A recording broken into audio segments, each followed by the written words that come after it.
अगर हम दूरदर्शी बनना सीखना चाहें तो हमें किसी लोकल महाजन के पास जाना चाहिए। इस तरह से गीता हमें सुझाव देती है। ये लोकल महाजन कौन होते हैं? ये लोकल महाजन जो हैं हमारे आसपास ही तत्वदर्शी तत्वज्ञानी लोग होते हैं, जो तत्व को जानते हैं, यानी रियलिटी जानते हैं चीज़ों की, देश काल परिस्थिति जानते हैं, और हमारी लोकल जो कंपल्सन्स हैं, लोकल जो चलन हैं, उनको भी जानते हैं। इसका निर्देश तो सर्वप्रथम महाभारत हमको देता है। महाभारत में कहा गया है कि श्लोक है कि तर्को अप्रतिष्ठा, यह निर्धारित करने के लिए कि क्या करना चाहिए तर्क से सिद्ध नहीं हो पाता ठीक से।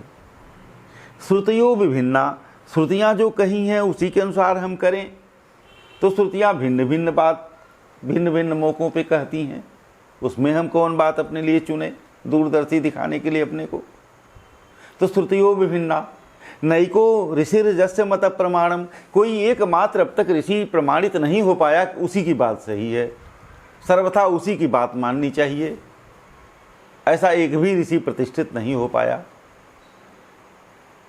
तो धर्मस्य तत्वम निहितम गुहायाम महाजनो जैन गतः सपंथा, हमें हमारी दूरदर्शिता इसमें होनी चाहिए कि महान लोग, बड़े लोग जिस रास्ते का अनुसरण कर चुके हों उसी पर हमको भी चलना चाहिए। ये महाभारत कहता है। अब महाजन का क्या मतलब? तो महाजन का मतलब वही गीता बताती है कि जब आपको धर्म संकट ऐसा आए, सिचुएशन ऐसी आए कि आप डिसीजन न ले पा रहे हो कि क्या करना चाहिए, क्या नहीं करना चाहिए, क्या करना भविष्य में हमारे लिए हितकारी होगा, क्या नहीं हितकारी होगा, तो आप लोकल किसी विद्वान के पास जाओ। तद विधि प्रणिपातेन परिप्रश्नेन सेवया, उससे प्रणिपात करो, उससे वास्तव में प्रश्न पूछो जिज्ञासा के साथ और उसकी सेवा करो।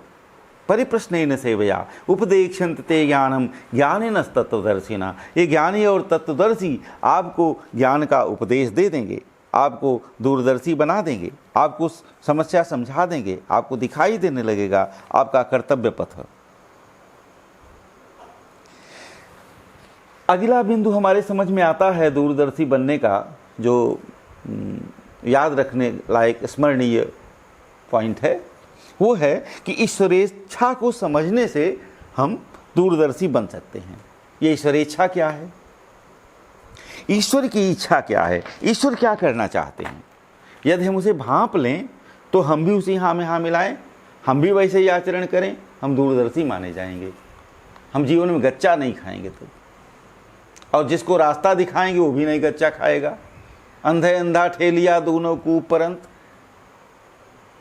तो जिसे हम रास्ता दिखाएंगे वो और स्वयं हम कुआं में नहीं पड़ेंगे। तो हरि की, ईश्वर की इच्छा क्या है, ईश्वर क्या है? तो इसके बारे में भागवत में कहा गया कि हरि ही देह भृताम आत्मा स्वयं प्रकृतिरीश्वर। हरि की इच्छा क्या है? हरि की इच्छा है जिसने भी विश्व ब्रह्मांड बनाया होगा, इसको बनाने के इसकी उसकी एक योजना होगी, उस योजना के कुछ नियम होंगे, रूल रेगुलेशन होंगे, उन्हें हम समझ जाएं। वेदों ने इसी बात को रित कहा। रित को समझें और रित के हिसाब से हम अपने जो इंडिविजुअल विल है उसे उसमें मर्ज कर दें, उसी से कोऑपरेट करने लगें ईश्वरीय इच्छा से। और हमारे यहाँ ये माना गया, हमारे दर्शन, हमारा शास्त्र, वेद शास्त्र ये मानता है कि यह जो जगत है, कण कण तृण तृण सब ईश्वरमय है, सब ईश्वर ही है। और ये जगत बनाने के लिए उसने एक उसका लीला विस्तार है, ये खेल है और खेल के कुछ नियम हैं। यदि हम उसके अनुसार चलेंगे तो ईश्वर इच्छा स्ट्रेंथन होगी, मजबूत होगी, अन्यथा उसका क्षरण होगा और उसमें व्यवधान पड़ेगा। तो ईश्वर इच्छा जानने वाला व्यक्ति दूरदर्शी कहा जाता है। अब कोई लोग ईश्वरवादी नहीं हैं, वो कहेंगे हम इसमें क्यों मानने जाएं कि कोई ईश्वर दुनिया को बनाया, उसकी इच्छा से सब चल रहा है।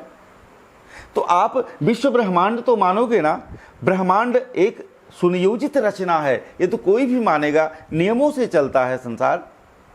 उसकी जो नियमानुवर्तिता है वही कॉस्मिक बिल कह लो उसको, मत ईश्वर कहो।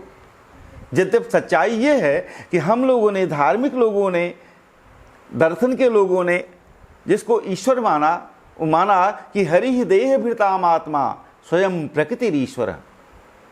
हमारा जो ईश्वर है, जिसकी इच्छा से सब कुछ चल रहा है, जिस ईश्वर इच्छा से मर्ज करने की बात की जा रही है दूरदर्शी को, वह हरि जो है देह भृताम आत्मा, जितने देहधारी प्राणी हैं सबकी आत्मा वही है। और स्वयं प्रकृति ही ईश्वर, वो स्वयं प्रकृति भी, नेचर भी वही है और वही ईश्वर है। आप उसे ईश्वर नाम से न मानना चाहें, कोई फर्क नहीं पड़ता। योग दर्शन है, पतंजलि वैसा ईश्वर नहीं मानते जैसे न्याय दर्शन मानता है, लेकिन ईश्वर को बड़ा जरूरी मानते हैं। एक प्रैग्मेटिस्ट फिलोसोफर थे, मनोवैज्ञानिक थे बहुत बड़े, विलियम जेम्स, वो भी ईश्वर की धारणा को बहुत ही यूजफुल मानते हैं। ईश्वर को मानना बड़ी दूरदर्शिता है मनुष्य की। पतंजलि भी कहते हैं ईश्वर को मानने से आपकी योग साधना आसान हो जाती है, ईश्वर प्रणिधानात्वा। तो आप ईश्वर शब्द से चिढ़ें, कोई फर्क नहीं पड़ता, लेकिन ये मानना पड़ेगा कि कॉस्मिक ऑर्डर है, उस ऑर्डर से मिल के चलने में ही हमारी खूबी है।